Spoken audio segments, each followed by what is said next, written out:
Good morning, students. Today I will teach you Science Chapter 2 सूक्ष्म जीव मित्र एवं शत्रु। आपने अपने आसपास के स्थानों पर या पौधों और जंतुओं के अनेक सजीव प्राणी देखे होंगे, परंतु कुछ जीव ऐसे भी हैं जिन्हें हम बिना किसी यंत्र के केवल आंखों से नहीं देख सकते। वो सूक्ष्म जीव कहलाते हैं। सूक्ष्म जीव वह जीव होते हैं जिनको हम किसी लेंस द्वारा देखते हैं। उदाहरण के लिए आपने देखा होगा कि वर्षा ऋतु में ब्रेड रोटी सड़ने लगती है और इसकी सतह सफ़ेद काले धब्बों से ढक जाती है। इन धब्बों को आवर्धक लेंस की सहायता से देखिए, आपको काले रंग के गोल सूक्ष्म संरचनाएं दिखाई देंगी। क्या आप जानते हैं कि ये संरचनाएं क्या हैं और कहाँ से आई हैं? सूक्ष्म जीव क्रियाकलाप 2.1 में बगीचे अथवा मैदान से एक बीकर में थोड़ी सी गीली मिट्टी लीजिए तथा इसमें जल डालिए। मिट्टी के कण बैठ जाने के पश्चात जल की एक बूंद स्लाइड पर लेकर सूक्ष्मदर्शी की सहायता से इसका प्रेक्षण कीजिए। आप क्या देखते हैं कि सूक्ष्म जीव जो हैं वो अलग छोटे छोटे कणों के रूप में दिखाई देते हैं। क्रियाकलाप 2.2 एक तालाब पोखर से जल की कुछ बूंदें लीजिए, कांच की स्लाइड पर फैलाकर सूक्ष्मदर्शी की सहायता से इनका प्रेक्षण कीजिए। क्या आपको सूक्ष्म जीव गति करते हुए दिखाई दे रहे हैं? इन प्रेक्षणों से आपको पता चलेगा कि मिट्टी और पानी में अनेक छोटे छोटे सूक्ष्म जीव उपस्थित रहते हैं जो हमें अकेली आंखों से नहीं दिखाई देते जब तक कि किसी यंत्र का सहायता न ली जाए। इनमें से कुछ जैसे कि ब्रेड पर उड़ने वाले कवक को आवर्धक लेंस की सहायता से देखा जा सकता है, जबकि अन्य बिना सूक्ष्मदर्शी की सहायता से दिखाई नहीं देते। यही कारण है कि इनको अत्यंत छोटा होने के कारण सूक्ष्म जीव कहते हैं। अब हम देखते हैं कि हमारे सूक्ष्म जीव को कितने भागों में बांटा जा सकता है। मुख्य रूप से सूक्ष्म जीव को 4 प्रकार के भागों में बांटा गया है। नंबर 1 जीवाणु, कवक, प्रोटोजोआ एवं शैवाल।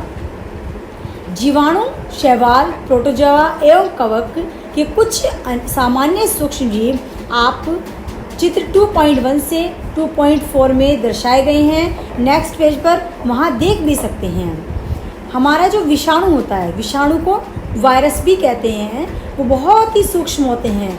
जैसा कि आप आजकल सुनने में आता होगा आपको कोरोना वायरस, वो भी एक विषाणु है, परंतु ये विषाणु अन्य सूक्ष्म जीवों से भिन्न होते हैं। वे केवल परपोषी में ही गुणन करते हैं, अर्थात जीवाणु पौधे अथवा जंतु कोशिका में गुणन करते हैं। विषाणु चित्र 2.5 में आप देख सकते हैं। कुछ सामान्य रोग जैसे जुकाम, फ्लू, खांसी ये विषाणु द्वारा फैलते हैं। कुछ विशेष रोग जैसे पोलियो, खसरा विषाणु ये वायरस द्वारा फैलते हैं। अतिसार एवं मलेरिया प्रोटोजोआ द्वारा होते हैं। टाइफाइड और क्षय रोग जिसको टीबी भी कहते हैं, ये जीवाणु द्वारा होने वाले रोग हैं। इनमें से कुछ सूक्ष्म जीवों के विषय में आपने पिछली कक्षा में भी पढ़ा होगा। आप देख सकते हैं स्पाइरल जीवाणु देखने में कितने छोटे छोटे से होते हैं। दूसरे होते हैं षणनुमा जीवाणु। चित्र 2.1 में आ जाइए। अलग अलग जीवाणुओं के अलग अलग कैटेगरीज बताई गई हैं। चित्र 2.2 में आपको देखने को मिलेंगे शैवाल। शैवाल के कौन कौन से होते हैं? क्लेमाइडोमोनास और स्पाइरोगाइरा। और चित्र 2.3 में आप देख रहे हैं प्रोटोजोआ। प्रोटोजोआ कौन से होते हैं? अमीबा और पैरामीशियम। आप सभी को अपनी कॉपी पर इनके सुंदर चित्र बनाने हैं। शैवाल के भी दोनों चित्र बनाएंगे और प्रोटोजोआ के भी सुंदर चित्र बनाएंगे। नेक्स्ट आता है हमारा राइजोपस, जो ब्रेड मोल्ड होते हैं। जो कवक में होते हैं, हमारे 3 कवक में कौन से होते हैं? राइजोपस, पेनिसिलिन और एस्परजिलस।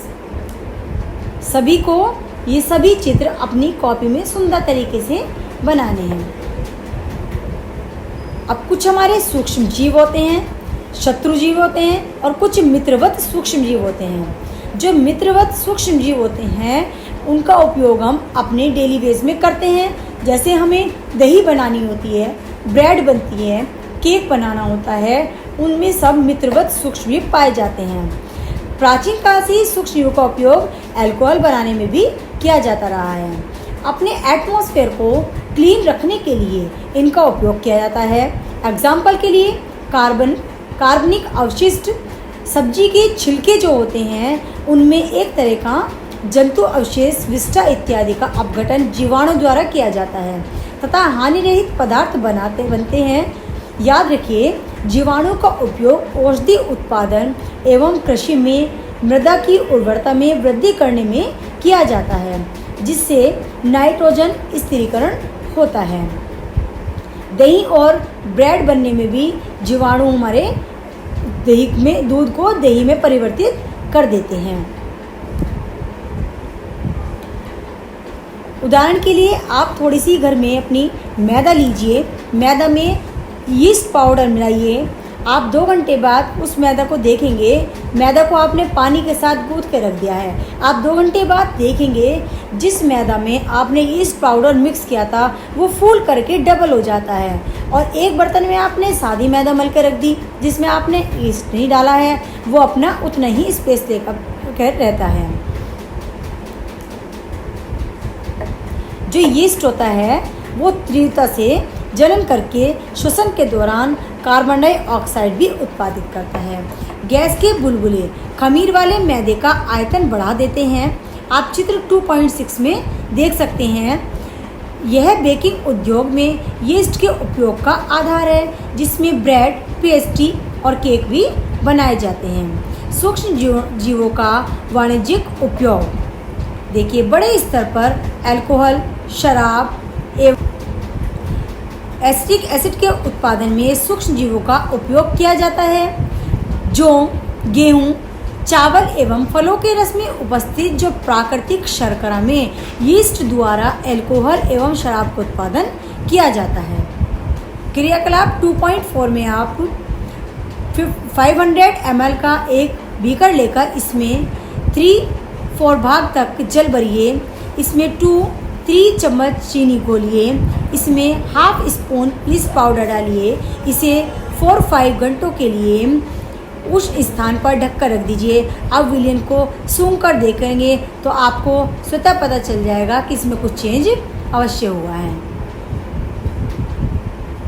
जो इसके अंदर ये हमें एक चेंज होकर के स्मेल आती है, वो गंध अल्कोहल की होती है। चीनी के अल्कोहल में परिवर्तित होने के कारण ये बनता है।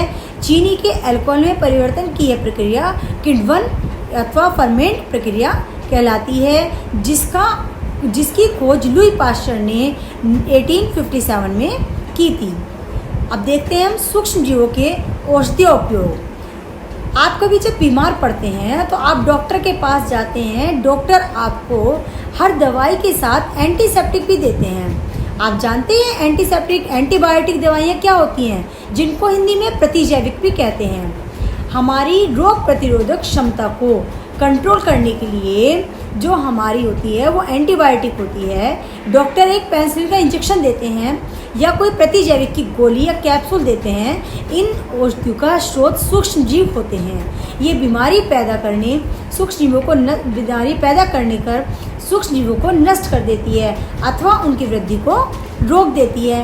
इस प्रकार की औषधि को प्रतिजैविक अथवा एंटीबायोटिक कहते हैं।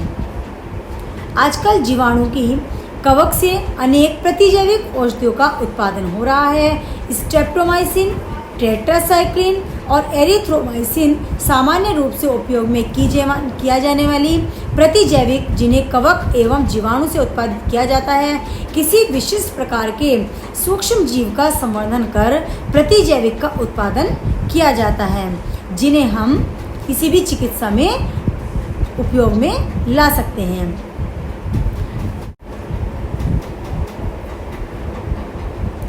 स्टूडेंट्स, हम देखते हैं कि पेनिसिलिन किसने बनाई और कैसे बनाई।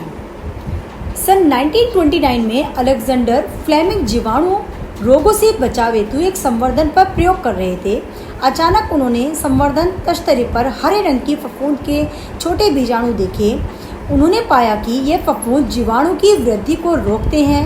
ये तथ्य पाया कि बहुत सारे जीवाणु फफूंद द्वारा मारे गए। इस प्रकार फफूंद से पेनिसिलिन बनाई गई। आगे देखते हैं हम कि पशु आहार एवं कुक्कुट आहार में भी प्रतिजैविक मिलाए जाते हैं, जिसका उपयोग पशुओं में सूक्ष्म जीवों का संरक्षण रोकना होता है। प्रतिजैविक का उपयोग कुछ पौधों के रोग नियंत्रण के लिए भी किया जाता है। हमें सबसे पहले ध्यान रखना है कि डॉक्टर की सलाह पर ही हमें प्रतिजैविक दवाइयाँ यानी कि एंटीबायोटिक दवाइयाँ लेनी चाहिए। उस दवा का कोर्स भी हमें पूरा जरूर करना चाहिए। यदि आप एंटीबायोटिक उस समय लेंगे जब उसकी आवश्यकता नहीं है, तो अगली बार जब आप बीमार होंगे तो आपको प्रतिजैविक की आवश्यकता होगी, तो वह उतनी प्रभावी नहीं होगी जितना उसे काम करना चाहिए। इसके अतिरिक्त अनावश्यक रूप से ली गई प्रतिजैविक शरीर में उपस्थित उपयोगी जीवाणु भी नष्ट कर देती है। सर्दी जुकाम एवं फ्लू में प्रतिजैविक प्रभावशाली नहीं है, क्योंकि ये रोग विषाणु द्वारा होते हैं। हम कहते हैं वैक्सीन। वैक्सीन क्या है? छोटे बच्चों को टीका लगाया जाता है। टीका किस लिए लगाया जाता है? ताकि बच्चों में रोगों से लड़ने की शक्ति रहे और कोई भी रोग यदि उनके पास आए तो उससे लड़ करके निपट जाए।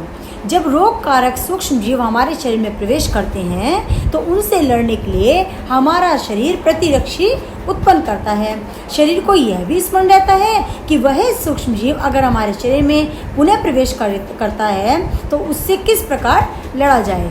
अतः यदि मृत अथवा निष्क्रिय सूक्ष्म जीवों को स्वस्थ व्यक्ति के शरीर में प्रविष्ट कराया जाए तो शरीर की कोशिकाएं उसी के अनुसार लड़ने के प्रतिरक्षी उत्पन्न करके रोग कारक को नष्ट कर देती हैं। ये प्रतिरक्षी हमारे शरीर में सदा के लिए बनी रहती हैं तथा रोग कारक सूक्ष्म जीव से हमारी सदा के लिए सुरक्षा भी करती हैं। जो टीका कहते हैं वैक्सीन, वह अपना कार्य करता है किसमें? हैजा, क्षय, चेचक तथा हेपेटाइटिस जैसी अनेक बीमारियों के लिए टीके बने होते हैं।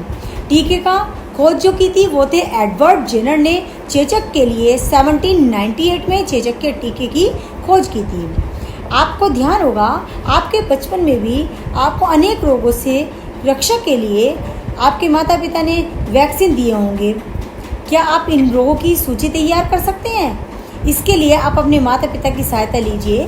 सभी बच्चे इन रोगों से सुरक्षा की आवश्यकता है। आवश्यक टीके निकट के अस्पताल में उपलब्ध होते हैं। बच्चों को पोलियो से बचाने के लिए टेलीविज़न एवं समाचार पत्रों में पोलियो के टीकाकरण के विज्ञापन, पल्स पोलियो आपने देखे भी होंगे। पोलियो ड्रॉप बच्चों को दिया जाने वाला वास्तव में एक टीका ही होता है। चेचक के विरुद्ध विश्वव्यापी अभियान चलाया गया, जिसके परिणामस्वरूप विश्व के अधिकांश भागों से चेचक का उन्मूलन हो गया। आजकल सूक्ष्म जीवों से टीके का उत्पादन बड़े स्तर पर किया जा रहा है, जिसमें मनुष्य एवं अनेक जंतुओं को अनेक रोगों से बचाया जा सकता है। तो 8th class student, my self Deepa Garg आपको जो चैप्टर इस समय एक्सप्लेन कर रही हैं, तो आपसे होप रखती हैं कि घर पर रह करके आप इतना चैप्टर कई बार अच्छे से रीड करेंगे। आपके चैप्टर में आपको कोई भी चीज़ अगर समझ में नहीं आती है, कोई भी प्रॉब्लम आती है, तो प्राइवेसी हटने पर आप अपनी प्रॉब्लम को डिस्कस कर सकते हैं। अच्छे से रीड करेंगे, चैप्टर को समझेंगे, इससे आगे का चैप्टर आपको नेक्स्ट टर्न पर कराया जाएगा। धन्यवाद।